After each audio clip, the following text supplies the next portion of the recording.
Moi, si vous m'entendez, vous m'entendez. Ok, c'est très bien. Merci.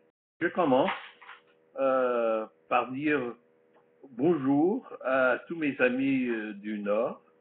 Et ici, il fait pas beau. J'espère qu'il passe beaucoup mieux chez vous, là où vous êtes.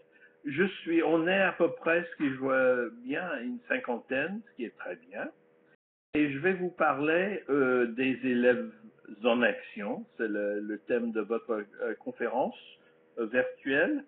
Et on m'a donné un titre que moi je n'ai pas inventé. Nous ne sommes pas maîtres de notre classe. En fait, j'ajouterais moi dans un sens, parce que dans l'autre sens, c'est l'est. Alors voyons. J'ai 4 questions pour commencer. J'espère que ces questions vous intéresseront. Euh, comment rendre mes élèves plus engagés dans leur apprentissage? Comment individualiser l'instruction sans perdre le contrôle de mes classes? Comment m'adapter aux besoins du 21e siècle tout en couvrant le programme d'hier, parce qu'il faut le couvrir? Et comment utiliser les nouvelles technologies au profit de mes élèves? J'espère que ces questions vous intéresseront. Mais la première chose qu'il faut comprendre, à mon avis, c'est que nos élèves grandissent et vivent dans un nouveau contexte mondial. Ce contexte est très important à comprendre. Ce contexte est caractérisé, selon moi, par 4 éléments nouveaux. D'abord, ce que j'appelle VUCA. En anglais, c'est VUCA, mais ça veut dire volatilité, incertitude, complexité, ambiguïté. Et les 4 sont beaucoup plus augmentés qu'avant. Alors, dans la volatilité, il y a beaucoup de choses dans la bourse, mais beaucoup d'autres choses qui va de plus en plus de haut en bas et qui change rapidement. La volatilité est plus forte qu'avant. L'incertitude, il suffit de regarder le climat et comment ça change, et on ne sait pas comment ça va changer et ce que devient le monde dans un certain sens. Pour la complexité, bon, si on regarde le fil rouge, on a beaucoup plus de gens dans le monde. Alors, il y avait pour presque toute l'histoire de l'homme, beaucoup moins d'1 milliard d'hommes. Maintenant, il y en a 7 milliards et ça va augmenter encore. Alors, c'est beaucoup plus la vie. Et pour l'ambiguïté, on a dû inventer de nouveaux mots comme compétition ou en anglais frenemy qui combine être ami et être ennemi. Alors voilà, on a VUCA. Mais avec VUCA, on a aussi changement accéléré. Et ça, c'est très important, le changement accéléré, parce qu'on n'a pas eu dans l'histoire du monde cette accélération. Et l'emphase, c'est sur l'accélération et pas sur le changement. Des choses qui nous prenaient 10 ans, même des siècles à faire, on les fait très vite. 10 ans pour déchiffrer le génome humain, 1 heure pour déchiffrer aujourd'hui le génome d'une personne. Des heures avant pour faire certains calculs avec des ordinateurs du début ou à la main, maintenant des nanosecondes. Alors ça accélère et c'est très important pour nous. Traduire, c'était très difficile avant, ça prenait beaucoup de temps. Maintenant à la machine ou avec l'aide de la machine, pas tout à fait avec la machine, ça devient très facile et très vite. Mais encore, c'est pas tout. Que nous avons, et j'ai écrit un livre là-dessus, des cerveaux qui sont étendus par la technologie. On peut faire des choses qu'on ne pouvait absolument pas faire avant parce que nos cerveaux sont plus étendus. Alors voilà, Ça, encore, c'est pas tout. Que la plus importante, c'est que on est lié par l'Internet. Pas avant, et c'est un monde qui est de plus en plus connecté. Alors, ces quatre choses, le VK, le changement accéléré, les cerveaux étendus par la technologie et l'Internet, créent un monde complètement nouveau pour nous. C'est quelque chose que ni le monde ni les hommes n'ont jamais vu. Et nous ne sommes qu'au balbutiement de comment vivre dans ce nouveau monde. C'est un problème. Évidemment, il y a des gens qui vivent comme nous, comme avant, et la vie d'avant continue, mais maintenant dans un autre monde. Alors, ce monde fonce vers nous avec une vitesse extrême. Alors, nous, les adultes, et moi je suis plus adulte que vous sans doute, nous avons très souvent peur, et j'ai peur que les slides ne marchent pas, les diapos ne marchent pas, évidemment, c'est le mot peur. Et de quoi nous avons peur? Et pourquoi avons-nous peur? C'est parce que nous sommes, nous les adultes, la dernière génération pré-Internet. Nous nous sommes grandis, au moins moi, il n'y avait pas d'Internet, il n'y avait pas ce genre de connexion, ça n'existait pas que dans la science-fiction, et c'était autre chose. Nous étions élevés dans un autre monde. Alors il y en a parmi nous qui sont entre les deux mondes, bien sûr. Mais l'important, c'est que beaucoup de choses importantes pour nous, de ma génération, sont en train de changer et même de disparaître. Et que les jeunes créent le nouveau monde à leur image. On peut en parler parce que leur nouveau monde déjà consiste à beaucoup de choses. Il y a de nouveaux endroits, c'est-à-dire des endroits virtuels. Il y a de nouveaux moyens comme Skype, comme ce qu'on fait, qu'on utilise tout, en ce moment, comme des robots. Il y a de nouveaux outils comme la simulation, de conduire une voiture, de piloter un avion, même d'être fermier, etc. Les jeunes ont de nouvelles préférences, y compris bien sûr le multitasking,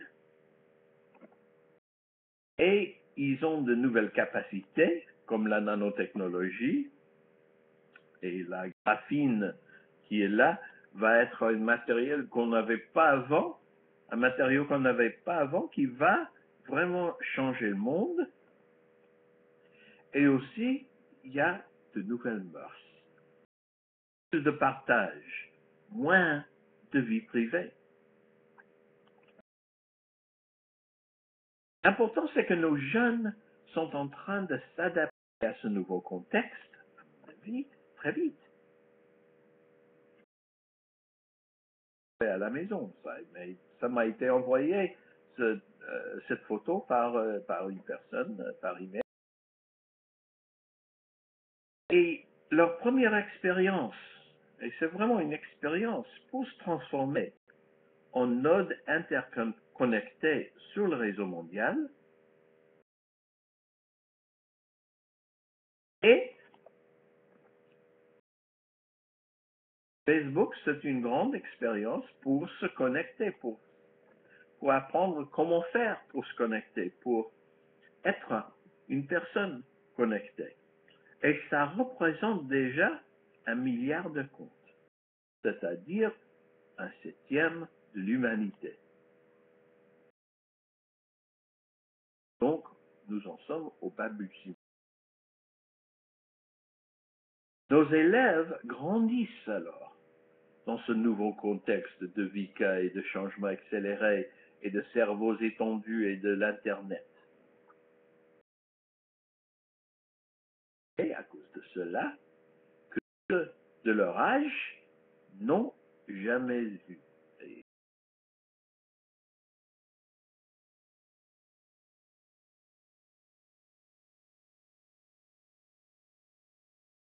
je pense, et ça vient de parler aux jeunes autour du monde à plusieurs reprises, je pense qu'il y a 5 choses. D'abord, c'est être respecté. On ait confiance en eux et que leurs opinions soient écoutées et valorisées. Et ça, ils veulent tous. Et on ne le fait pas assez, je crains. Deuxièmement, ils veulent connecter. Ils veulent collaborer et se mettre en compétition, collaborer et se mettre en compétition avec leurs pairs autour du monde et avec d'autres personnes comme des experts autour des jours. Et ils sont capables. Ils veulent suivre leurs propres intérêts et passions. Et là, ils insistent. Ils ne veulent pas le programme de nous. Ils veulent suivre leurs propres intérêts et passions. On en parlera beaucoup. Et ne pas s'ennuyer, parce qu'il y en a beaucoup à l'école. Quatrième, ils veulent créer. Mais pas seulement créer, mais créer en utilisant les outils de leur temps. Il faut être les gens de leur temps et ils veulent utiliser ces outils qui sont bien sûr les outils de l'Internet, etc. Et ils veulent que leur apprentissage, bon, il y avait l'école où on apprenait des choses et puis il y avait la vie réelle, la vie adulte. Maintenant, comment faire pour rendre plus réel ce qu'on fait à l'école?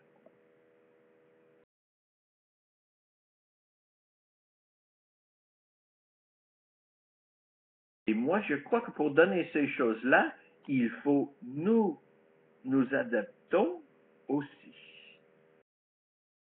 Il faut que nous nous adaptions aussi. Voilà. Pas seulement les élèves, mais aussi les. Vous savez bien qu'au XXIe siècle, les outils changent. Alors, ce sont des outils pour faire apprendre les élèves. Nous sommes des outils, les meilleurs outils du monde, parce que nous sommes des êtres humains. Bien sûr, nous sommes les meilleurs. Et il faut que nous nous changions et que nous devenions des outils du 20.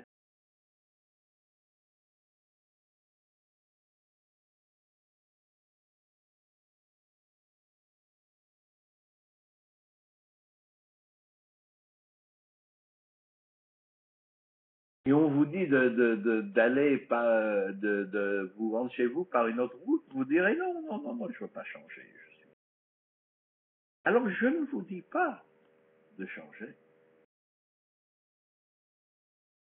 Je vous invite plutôt à faire une chose que vous savez tous déjà bien faire. Et c'est vous.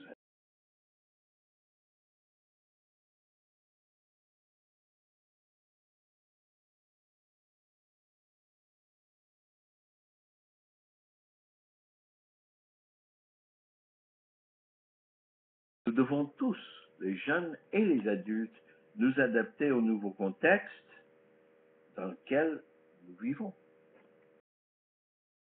Et ce qui est bien, la seule chose qui est bien, c'est que nous savons déjà nous adapter.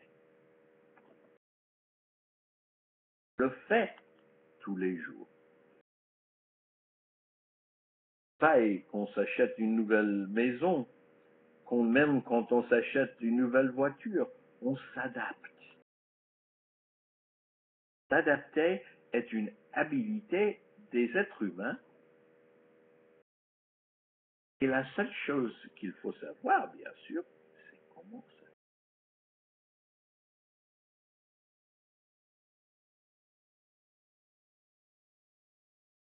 Alors, je vais parler de certaines choses et de certains mots qui sont très entendus dans la discussion de l'instruction.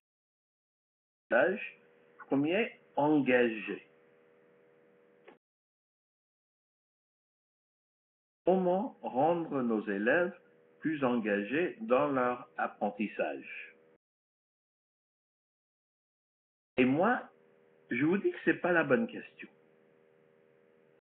Pas la bonne question parce que nous ne pouvons pas les rendre plus engagés par nous. La bonne question est ça. Comment pouvons-nous nous engager avec nos élèves? Il nous faut, comment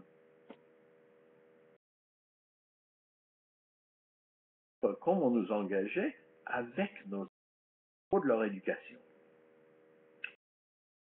Les recommandations, donc, et j'en ai beaucoup, c'est ça. Et souvent avec vos élèves. Mais pas seulement à propos des matières que vous enseignez, mais à propos de leur éducation.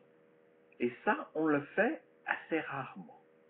Moi, je le fais dans des panneaux que j'ai où je mets 4 à 10 élèves en face d'un groupe de professeurs et je discute avec eux. Et c'est toujours intéressant. Que c'est la première fois, très souvent, parler de leur éducation, de comment ils le voient, de qu'est-ce qu'ils aimeraient faire, et pas seulement de leurs notes sur des tests, etc., sur des examens. Et quand on leur parle, il faut vraiment écouter ce qu'ils ont à nous dire.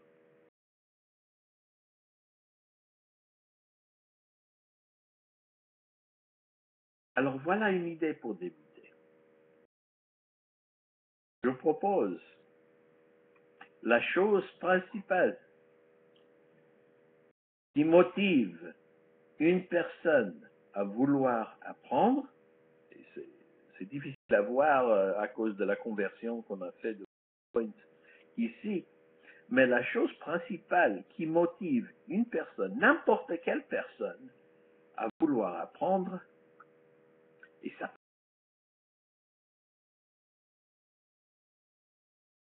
de la passion. Et nos élèves, voilà la bonne nouvelle, nos élèves sont pleins de passion. Et il suffit de leur parler dans n'importe quel pays, à n'importe quel âge, et ils sont pleins de passion. Pas toujours la passion pour ce que nous faisons, leurs passions, qui sont un peu distribuées dans tous les domaines. Et c'est ça qui est très intéressant. C'est qu'on prend n'importe groupe d'élèves et ils s'intéressent à des tas de choses. Alors, à mon avis, la première chose, la chose la plus importante, c'est qu'il faut connaître et utiliser les passions de nos élèves. Dans le passé, on a beaucoup parlé de notre passion en tant que professeur, en tant qu'instituteur. Et bien sûr, c'est très important. Mais ce qui sort maintenant de la conversation et du monde, c'est qu'il faut les passions de nos élèves. Alors, n'essayez pas, je vous commande, d'engager vos élèves, essayez plutôt de vous engager avec. Leur demander qu'est-ce qui te passionne. Leur demander, il faut vraiment leur poser à chacun et à chacune la question. Et ensuite, il faut les écouter, il faut écouter les réponses. Il faut écrire les réponses, il faut se souvenir. Et je demande très souvent aux profs, est-ce que je connais déjà la passion de chacun de mes élèves? Et la réponse est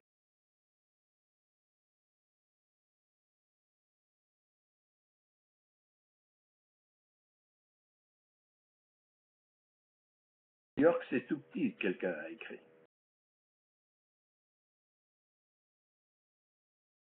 Et si vous ne demandez pas, là je reviens, si vous ne demandez pas aux élèves quelles sont leurs passions et vous donnez seulement le programme, vous faites de l'enseignement du haut en bas seulement.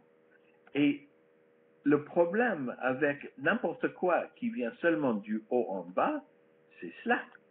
Si vous regardez bien, vous verrez que c'est très bien d'être en haut, mais c'est d'être vers le bas. Alors, en bas sont nos élèves, en haut sont les professeurs et les proviseurs, etc. Il faut quand même qu'on soit plus au même niveau et que ça vient pas seulement d'en haut, d'en haut, pas en haut aussi.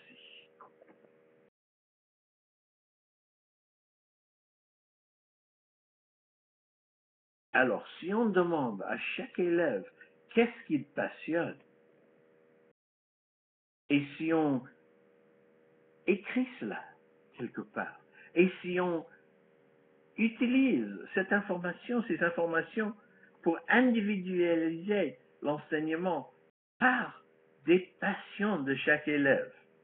Et là, je crois que ce soit mal écrit. Si on fait ça, l'enseignement s'avancera énormément. Et votre apprentissage de prendre 15 minutes, une demi-heure, de demander à chaque élève qu'est-ce que vous pouvez les mettre dans des groupes par passion, vous pouvez leur parler par passion, vous pouvez leur donner des exercices ou des choses à faire par passion, et c'est beaucoup plus de la différence, de la différenciation, comme a écrit quelqu'un, mais pas par capacité, par intérêt, par passion. C'est ça. Alors, laissez-moi passer un peu au contrôle, parce que voilà, c'est une personne. Est-ce que je vais perdre le contrôle de ma classe? Quand j'ai demandé ce discours, quelles sont les questions qu'auront les gens? Ils m'ont dit, est-ce que je vais perdre le contrôle de ma classe? Et le problème est encore une question, à mon avis, de peur. Souvent,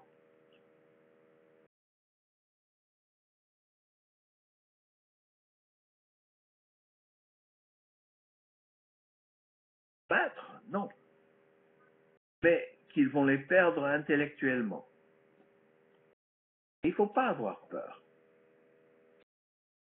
Ce n'est pas une lutte pour le pouvoir. Et j'entends ça très souvent dans plusieurs pays. Les gens disent non, non, non, non, c'est entre les profs et les élèves, et que ce soit les élèves qui gagnent, que ce soit les profs, et ils sont... non, c'est... Et pour vous voir et pour vous montrer ce qui se passe, l'année dernière, j'étais à Paris et j'ai assisté à une conférence, enfin, s'appelait Enfants mutants, avec un qui se demandait si les jeunes d'aujourd'hui n'étaient des mutants. Pour moi, c'est un aspect. Il posait la question, et j'ai un ami qui a écrit ce livre aussi, The Dumbest Generation. Alors, les gens n'ont pas assez de respect pour les jeunes. Comment doit-on les regarder, les jeunes d'aujourd'hui, nos élèves?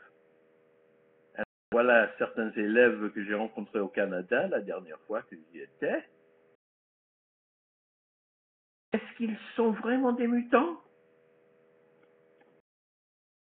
Est-ce qu'ils sont descendus de la planète technologie? C'est vrai qu'ils grandissent de manière... C'est vrai, enfin voilà. Vous avez peut-être vu ça pour grandir.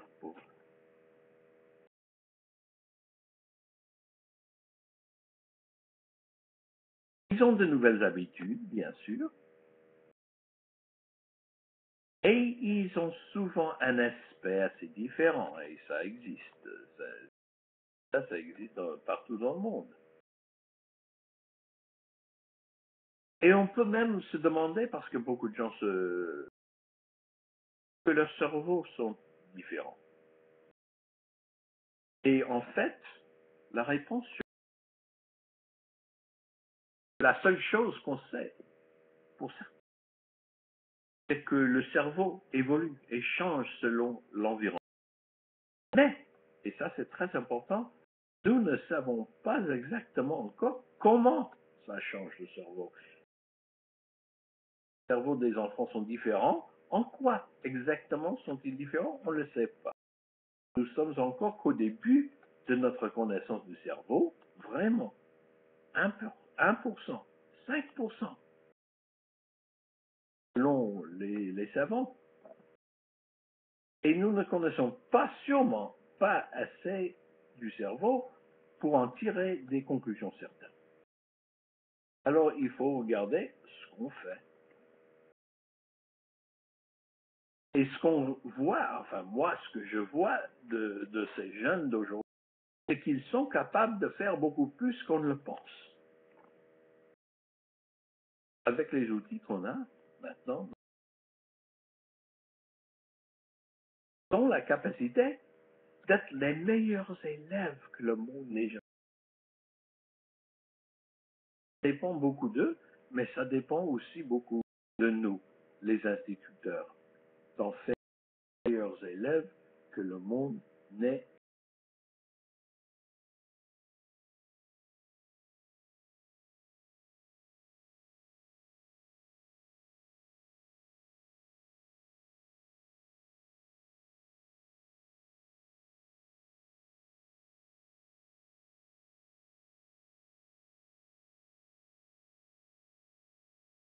Il ne faut pas les voir comme nos ennemis dans une lutte pour le pouvoir.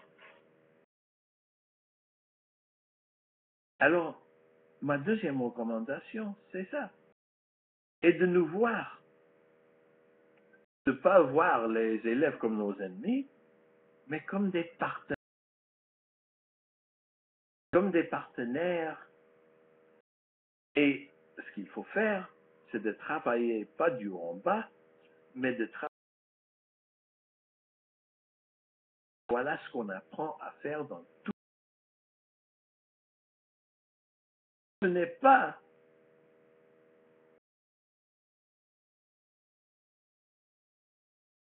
faire. Avant, on avait un partenariat où les élèves écoutaient, les professeurs parlaient, les élèves prenaient des notes, des enseignants expliquaient. C'était un genre de partenariat, mais c'est pas ça dont je parle. Pour permettre aux enseignantes et aux enseignants de travailler ensemble de manière productive au XXIe siècle, il faut qu'ils deviennent partenaires d'une nouvelle façon. Voilà le partage du travail qu'il faut pour aujourd'hui. Les élèves font ce qu'ils font de la technologie. Ils trouvent des contenus, ils créent des choses pour montrer qu'ils comprennent. Les enseignants font ce qu'ils font bien. Ils posent de bonnes questions qui font penser. Ils assurent la qualité. Ils motivent. Ça, c'est très important. C'est le nouveau partage du travail. Et j'ai écrit un livre qui s'appelle Teaching Digital Natives, qui existe de mais pas encore en traduction française, et j'espère que et je le recommande parce que c'est un manuel pour faire ce genre d'enseignement. Alors, comment enseigner? Avant, il suffisait de parler aux élèves, de leur dire des choses. Ensuite, de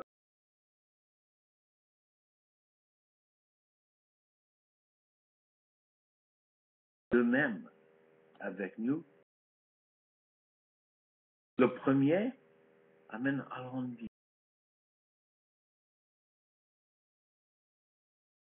Mais s'ils s'apprennent d'eux-mêmes et par leur passion, ils sont engagés dans leur.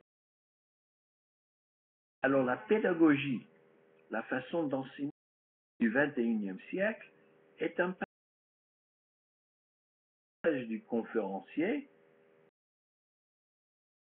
contrôleur au guide, souverain au partenaire.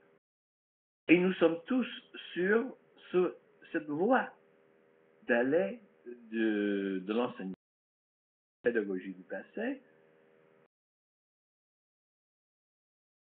Il faut toujours et tous les jours s'avancer d'un pas ou de plus sur cette voie.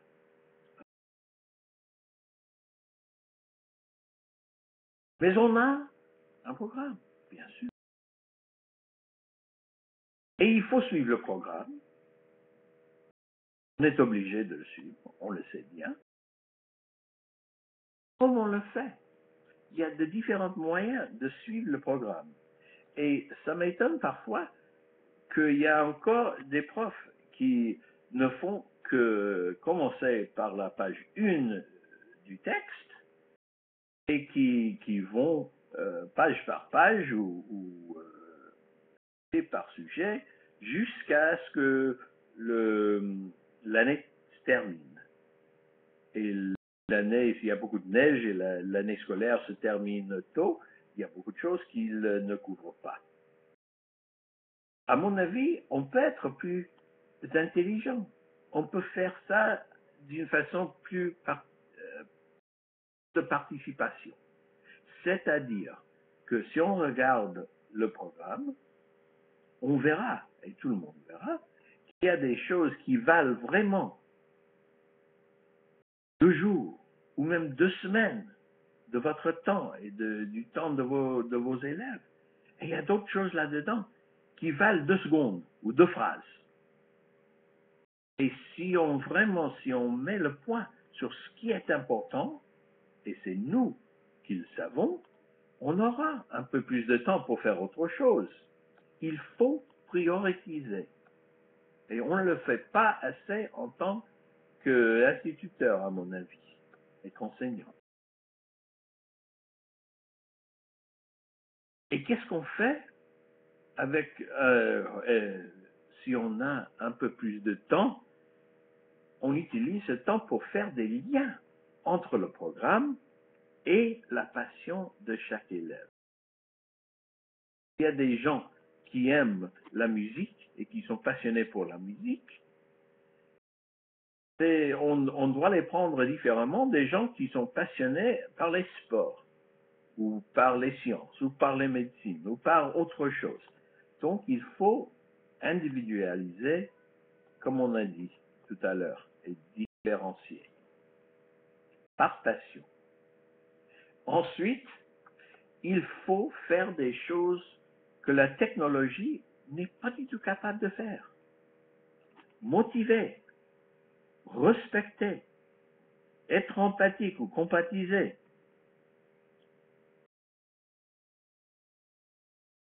Ça, ce sont des choses humaines que nous faisons.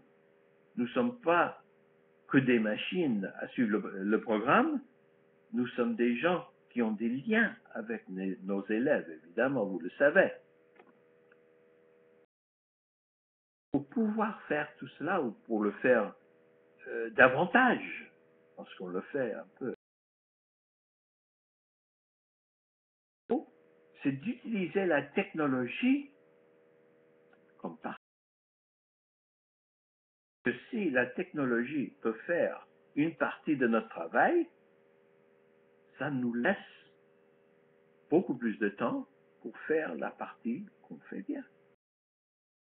Si on est prof de maths, et s'il y a Khan Academy et Khan qui peut donner des conférences, et si on peut flipper, comme on dit, la classe, on a beaucoup plus de temps à parler et à aider les élèves individuellement. Tout cela, c'est pas toujours facile par nous parce que nous sommes la dernière génération pré-Internet. Nous n'avons pas cette habitude et je vois ça en moi. Par exemple, moi, j'ai appris à l'école à écrire. J'écris quand même, je pense, dans plusieurs langues en plus, mais ce que je ne fais pas bien, c'est de faire des vidéos. Et on m'a demandé l'autre jour de faire une vidéo et voilà, je parle avec des diapos. Mais en fait, vidéos de nos jours qui expliquent des choses, qui créent, qui sont des promotions, c'est tout que moi, je n'ai pas appris dans mon temps. Pas de nouveaux élèves et étudiants. Nous avons beaucoup de choses du passé qui ne sont plus aussi valables qu'ils ne l'étaient. Bien sûr, on a beaucoup. Et il faut regarder et il faut penser que les élèves ont aussi des choses qui sont plus valables. Alors parlons un peu de la technologie. Et on parle beaucoup de choses quand on parle de la technologie. On va leur donner des tables. Est-ce qu'on leur donnait des laptops? Est-ce qu'on doit leur donner des tablettes? C'est pas ça, la technologie. La technologie n'est pas des choses ou que des choses. La chose la plus fondamentale que fait la technologie est de permettre aux gens de se connecter. Et c'est ça, utiliser la technologie.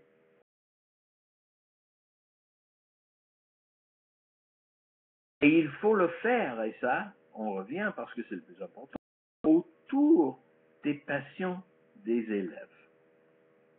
C'est pas la peine qu'ils se connectent s'ils ne sont pas intéressés.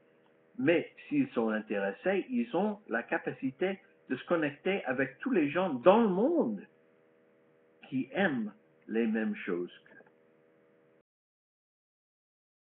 Alors, le problème qu'on a très souvent, c'est comment connecter le curriculum, le programme, avec la technologie. Et voilà, j'ai une suggestion pour vous. Et je vous demanderai de penser à ce que j'appelle des verbes et des noms, des substantifs. Et voilà, c'est le diapo le plus compliqué et en général ça marche un peu à la fois. Mais voilà, je vais vous l'expliquer. Vous voyez sur le doigt, il y a les noms, les outils. Quand on pense à la technologie, en général, on pense aux noms. Est-ce que je présente en PowerPoint? Est-ce que je communique par email? Est-ce que je dois utiliser le email? Est-ce que je dois utiliser Wikipédia? Ce sont des choses, des noms, des outils. Mais ce sont des outils pour faire des choses. Les choses sont des verbes, des actions. Alors, PowerPoint, c'est un outil pour présenter. Et email, c'est un outil pour communiquer. Et Wikipédia, c'est un outil pour apprendre, pour avoir des informations. Ce qui est important, et la raison pour laquelle c'est important ce schéma, c'est que les verbes, les habilités ne changent pas, ils restent les mêmes. On veut toujours que nos élèves puissent présenter ou communiquer ou apprendre, trouver des données.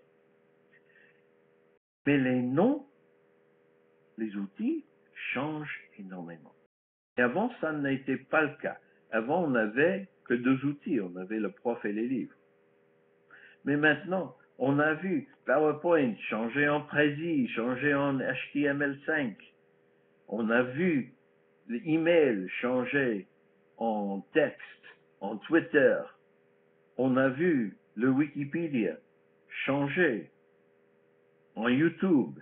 Et il y aura encore des choses aussi. Donc, c'est ça qui compte. Les verbes ne changent pas, ou presque pas. Penser d'un œil critique, présenter d'une façon logique, communiquer, etc. Excusez-moi. Pas dur. Et il y a beaucoup de verbes. Et dans mon livre, j'ai une liste comme ça, et ça dépend du sujet que vous enseignez. Les verbes pour les mathématiques ne sont pas toujours les mêmes que les verbes pour l'histoire ou pour les langues. Et il faut... Quels sont les verbes qui sont importants dans... Là, c'est mon sujet. Les noms, les noms vont changer. Les noms changent rapidement. On a vu les livres changer en vidéo. On a vu les tableaux noirs changer en tableaux électroniques. On a vu ces choses et on va voir encore beaucoup plus de choses. Alors, voilà les questions qu'il faut se poser en temps. Quels sont les verbes que nous voulons que nos élèves. Et une fois que vous avez trouvé cela, vous pouvez mettre ça sur les murs parce que il faut bien que les élèves connaissent ça et sachent ça. Ensuite et seulement ensuite, vous pouvez demander quels sont les noms ou les outils que nous utilisons et quels sont d'autres outils qu'on pourrait utiliser. Et très souvent, des professeurs font une liste de tous les outils. Alors, vous avez le vidéo, vous avez le PowerPoint, vous avez beaucoup d'outils et que chaque élève choisit.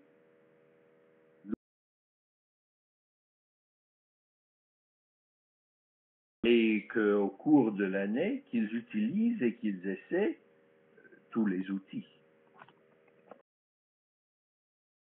Et il faut se demander en tant qu'enseignant, est-ce que nous employons, est-ce que j'emploie les meilleurs noms et pour les verbes que j'enseigne.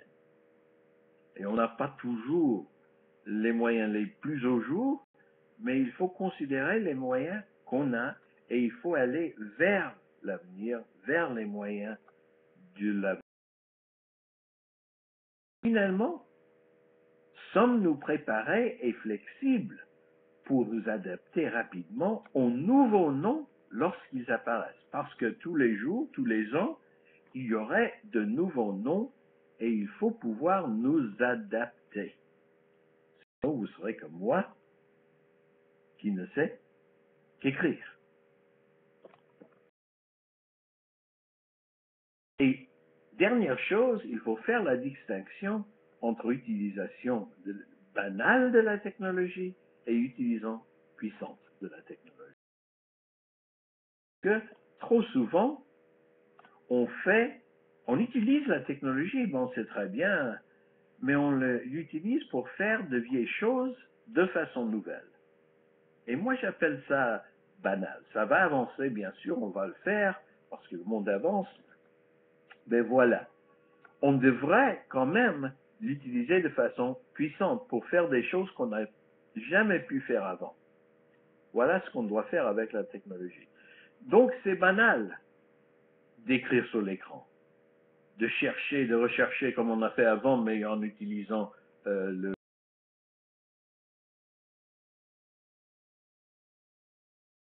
même chose qu'avant, fait d'une autre manière. PowerPoint se présentait, on a déjà présenté, bloguer, c'est écrire, on l'a déjà fait. Bon, c'est bien, mais c'est pas puissant. est puissant, c'est de skyper et de tweeter autour du monde, de se connecter avec des gens autour du monde en temps réel. Ça, on n'a jamais utilisé ce qu'on appelle des moteurs de calcul et l'intelligence artificielle. Vous ne connaissez pas Wolfram Alpha, vous devriez. Si vous n'utilisez pas Siri, vous devriez. Posez une question maintenant aux petits-enfants, et surtout, et bien sûr, aux enfants de secondaire. Comme ça, si les gens se repartissaient dans le monde, et puis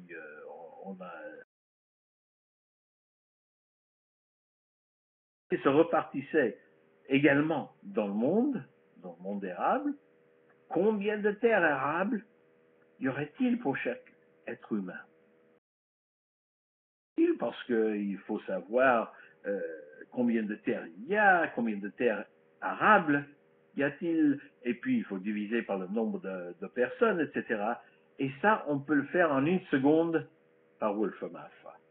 N'importe quelle réponse, et ça vous donne beaucoup de choses. Et c'est le calcul en temps réel. Pas posé avant.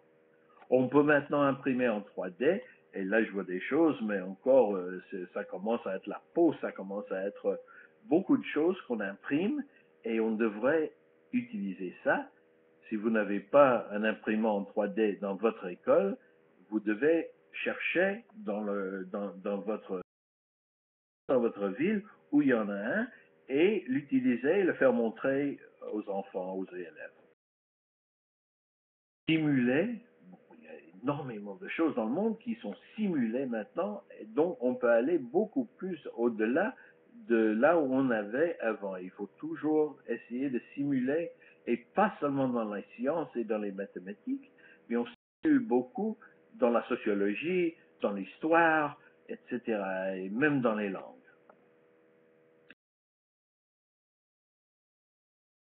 Pour que les gens se rencontrent.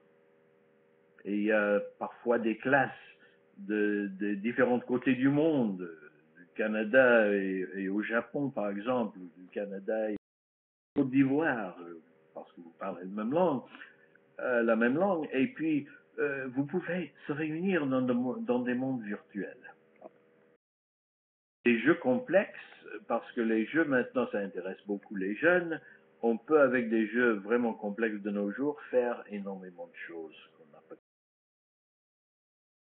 La robotique, et il y a maintenant des robotiques dans le monde entier, des robots pour faire des choses, des robots figuratifs, et il faut très tôt dans le programme introduire ces capacités aux élèves, et c'est facile à faire, et si on ne peut pas le faire en personne, on peut le faire virtuellement. Alors on devrait essayer de voir ce qu'on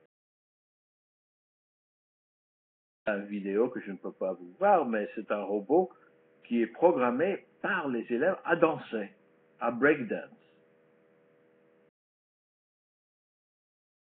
Ça passionne les filles autant que les hommes ou les garçons. Alors, lire, les parlait beaucoup, peut-être beaucoup trop, de la peur. Et je l'ai fait pour une raison. C'est que quand ça change de façon accélérée, avec le VICA, avec les cerveaux étendus, avec l'Internet, nous ressentons tous la peur. Moi, je le ressens, je suis sûr que vous le ressentez de temps en temps. Et ça nous laisse deux choix. Ou bien nous pouvons ressentir la peur et continuer à faire ce qu'on a fait avant, avec peur. Mais en sachant que ce n'est pas exactement la bonne chose à faire pour nos élèves. Ou bien nous pouvons ressentir la peur et faire ce qu'il faut quand même. Il faut sauter. Et il sait que le parachute s'ouvrira. Et c'est moi qui ai dit ça, c'est un professeur que j'ai rencontré récemment. Sauter dans l'avenir. Et cette idée de ressentir la peur et de faire ce qu'il faut quand même, ça définit le courage. On ne ressent pas la peur, on n'a pas de courage. Alors notre travail, à mon avis, c'est d'avoir le courage de faire face au changement et de nous adapter à l'évolution du contexte. Au contexte qui est la chose qui change. Et en même temps, d'encourager, de donner du courage à Paul et à nos collègues aussi. La raison, et c'est pas pour rien, la raison pour laquelle il faut que nous changions notre façon d'enseigner à nos élèves, c'est ça. C'est que le contexte autour de nos élèves change rapidement et radicalement. Et pour être des enseignants et des enseignantes efficaces, nous devrons nous adapter à ce nouveau contexte. Ce n'est pas parce qu'on nous dit ou parce que moi je vous dis qu'il faut ou c'est obligatoire. Non, non, non. L'aspect de soi en tant que professionnel et professeur et ainsi de suite. Et votre intérêt pour vos besoins, pour les besoins de vos élèves.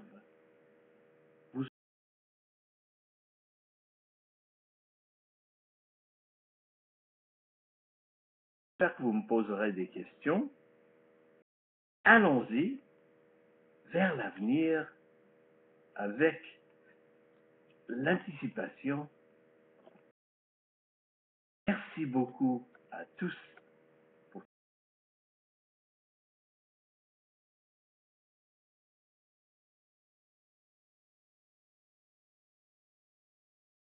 Si vous avez des questions, vous pouvez les taper et j'essaierai, dans les minutes qui nous restent, de répondre à vos questions.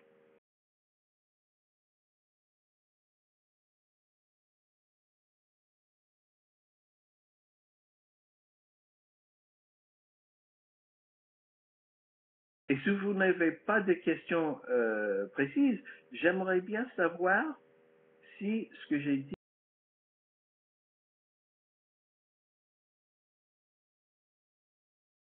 est ça qui compte. Euh, Le français, je l'ai appris, j'ai eu l'occasion et le plaisir de faire quelques études à Paris quand j'étais plus jeune.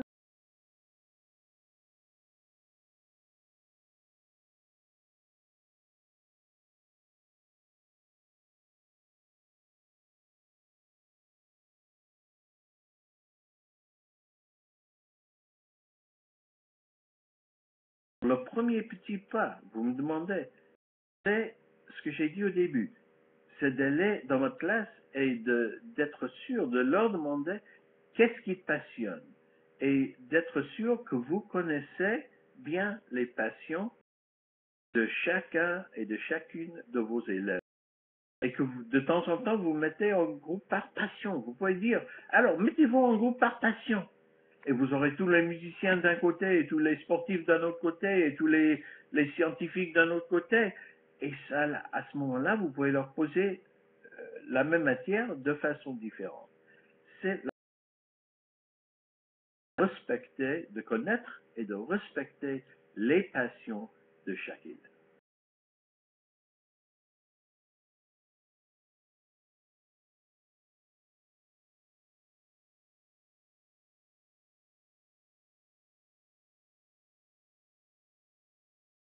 C'est la nouvelle renaissance des technologies. Ewan McIntosh. Ah, bonjour, Ewan. Hello, Ewan. And oui, la technologie va nous aider, mais pas pour.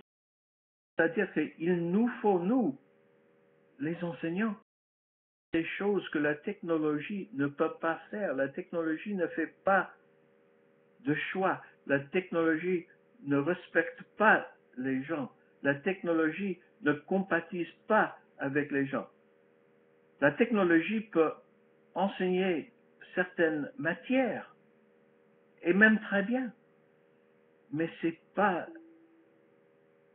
ça l'éducation. L'éducation est plus grande. Comment penser? Comment agir? Jamais des relations avec des gens. Et surtout,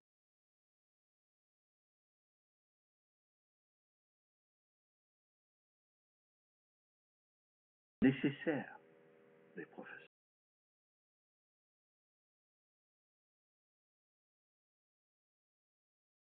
Et partenaires.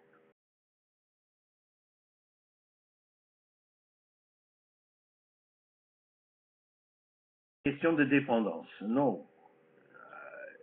Pas, oui et non. C'est-à-dire, est-ce que vous dépendez de votre voiture? Bien sûr. Vous êtes capable, bien sûr, de marcher, mais vous avez besoin de votre voiture pour mener votre vie, ou de vos lunettes, si vous portez vos lunettes, ou même, surtout au nord, des vêtements. Ce sont des technologies qui sont devenues une partie importante de notre vie et qui nous permettent d'avoir une vie plus élargie. Alors, moi, je ne crois pas, si on utilise les technologies pour faire des choses qu'on devait faire à la main ou dans la tête avant, on devrait compenser par faire d'autres choses avec la faire avant.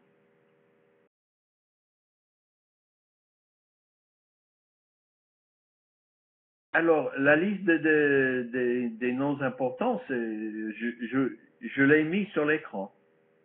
C'est sur l'écran et c'est dans mon livre. Et c'est à vous de voir quels sont les verbes qui sont importants dans ce que vous enseignez. Parce que les verbes pour les mathématiciens qui sont calculés, par exemple, c'est pas les mêmes que pour les historiens que c'est rechercher, lire des documents.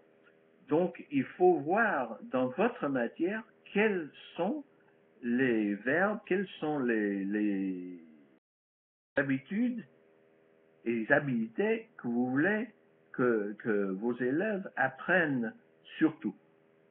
Et il faut qu'ils sachent ça, parce que très souvent, on sort d'une classe et on ne sait même pas ce qu'on aurait dû apprendre et ce qu'on devrait retenir. Alors, très souvent pour cela, je dis aux enseignants, tweetez votre classe.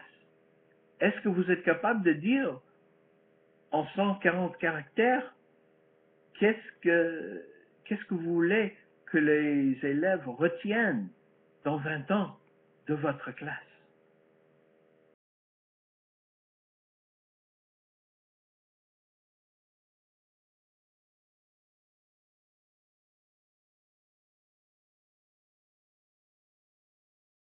On a encore, je crois, 2 minutes pour la dernière question.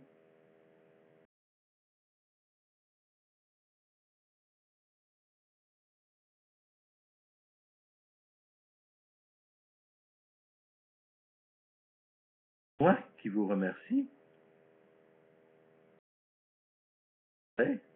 d'utiliser mon français tel quel et de travailler avec vous. Et si vous voulez me poser encore des questions, si les questions vous viennent à l'esprit après, vous pouvez toujours m'envoyer un courriel markprensky@gmail.com.